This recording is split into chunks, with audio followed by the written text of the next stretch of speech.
السلام علیکم ورحمۃ اللہ وبرکاتہ۔ الحمد للہ رب العالمین والعاقبۃ للمتقین والصلاۃ والسلام علی رسولہ الکریم۔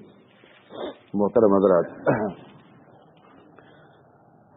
ہم منتخب احادیث سے درس حدیث کر رہے ہیں اور آج اس کا درس نمبر 8 ہے۔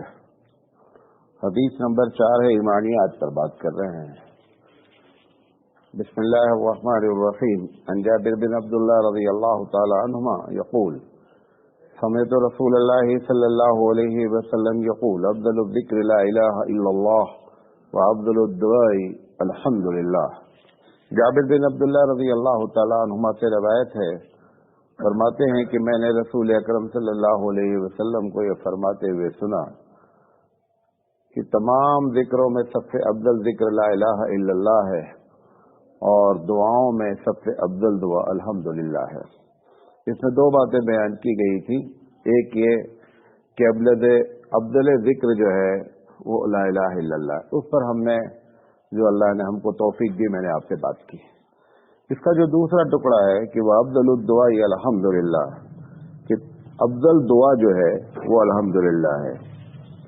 یہ اب الحمدللہ جو ہے یہ تو شکر کا کلمہ ہے، یہ دعا کا کلمہ نہیں ہے، لیکن اس کو دعا کہا جا رہا ہے تو اس کی دو بنیادی وجہ ہے۔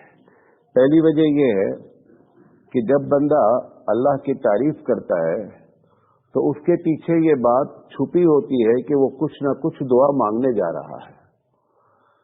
انسان بھی جب کسی کی تعریف کرتا ہے تو کچھ نہ کچھ اس کا مفاد کیا ہوتا ہے، وابستہ ہوتا ہے۔ انسان میں نہ ہو، لیکن جب رب ذوالجلال کی تعریف کرتا ہے تو گویا کہ وہ دعا مانگنا چاہتا ہے، جیسے کہتا ہے اللہ تو بہت بڑا ہے، تو قادر مطلق ہے۔ یہ اتنا کہہ کر کے وہ خاموش نہیں رہے گا، آگے کوئی نہ کوئی اپنی بات کہنا چاہتا ہے، چاہے وہ زبان سے کہے یا نہ کہے، لیکن اس کے دل میں یہ بات ہے۔ تو بعض لوگوں نے اس کی تشریح میں کہا کہ تعریف اور دعا لازم اور ملزوم ہے۔ ایک بات، اس سے بھی اچھی دوسری بات ہے جو بات کہی جا رہی ہے کہ افضل الدعا، بہترین دعا جو ہے وہ الحمدللہ ہے۔ مطلب سب سے اچھی دعا وہ ہے کہ جس کو اللہ کی تعریف سے شروع کیا جائے۔ نبی کریم صلی اللہ علیہ وسلم نے جو دعا مانگنے کا طریقہ بتایا، اس میں آپ صلی اللہ علیہ وسلم نے فرمایا کہ جب کبھی آپ دعا مانگیں تو سب سے پہلے اللہ کی تعریف کریں، اس کے بعد نبی کریم صلی اللہ علیہ وسلم پر دعا مانگیں، درود شریف پڑھیں، اس کے بعد آپ اپنے مسئلے کو رکھیں اور اس کے بعد پھر آخر میں درود شریف پڑھیں اور آمین کہہ کے بات کو ختم کریں۔ تو گویا دعا جو پیک ہو دونوں طرف سے، وہ درود سے، اور اس کے پہلے کیا کہا جائے، اللہ کی تعریف کی جائے۔ آپ دیکھیں کہ جتنے وظیفے بیان کیے جاتے ہیں تو وہ کہتے ہیں آگے پیچھے درود شریف پڑھو، کیا بولتے ہیں؟ کوئی بھی آپ وظیفہ بتائیں گے تو بولیں گے آگے پیچھے 3 مرتبہ، 1 مرتبہ، 7 مرتبہ، وہ بندے کا اپنا ہے۔ لیکن میں اگر کسی کو دعا بتاتا ہوں تو میں بولتا ہوں پہلے ثنا پڑھو۔ ثنا جو آپ نماز میں پڑھتے ہیں وہ اللہ کی تعریف ہے، ثنا کے معنی ہی تعریف کرنے کے ہوتے ہیں۔ تو میں کہتا ہوں پہلے ثنا پڑھو، پھر درود پڑھو، پھر یہ وظیفہ پڑھو جو بھی پڑھنا ہے آپ کو۔ تو بعض لوگ پوچھتے ہیں کہ مولانا صاحب ایصال ثواب کرنے کا کیا طریقہ ہے؟ کیونکہ یہ جو آپ نے جتنے طریقے ایصال ثواب کے ایجاد کیے ہیں کہ بیٹھتے ہیں پھر چاروں کل پڑھو، فلاں پڑھو، مختلف انداز سے سوسائٹی میں ہوتا ہے اور ہر علاقے میں الگ الگ ہوتا ہے۔ ہر علاقے میں جب کوئی چیز الگ الگ ہو تو سمجھ جاؤ یہی غلط ہے۔ ہمیشہ بدعت لوکل ہوتی ہے، جملے کو سن لیں، بدعت ہمیشہ لوکل ہوتی ہے، لوکل جانتے ہیں علاقائی ہوتی ہیں، اور جو سنت ہوتی ہے وہ انٹرنیشنل ہوتی ہے، کیونکہ نبی بھی ہمارے انٹرنیشنل، لہذا ان کا طریقہ بھی انٹرنیشنل۔ جیسے آپ فجر کے 2 رکعت سنت پڑھیں، ایسا نہیں ہے کہ کوئی جماعت والے آ جائے یا کوئی دوسرا شخص آ جائے، وہ آپ کو دیکھتے ہوئے اچانک اچنبھے میں پوچھے یہ آپ لوگ فرض نماز سے پہلے کون سی نماز پڑھتے ہیں، اس کو کبھی تعجب نہیں ہوتا ہے، کیونکہ وہ کیا ہے، وہ کہیں بھی ہو وہ سنت پڑھتا ہے۔ ایسے ہی جو ہے وہ ہم بھی سنت پڑھتے ہیں، لہذا کبھی بھی اختلاف نہیں ہوتا ہے۔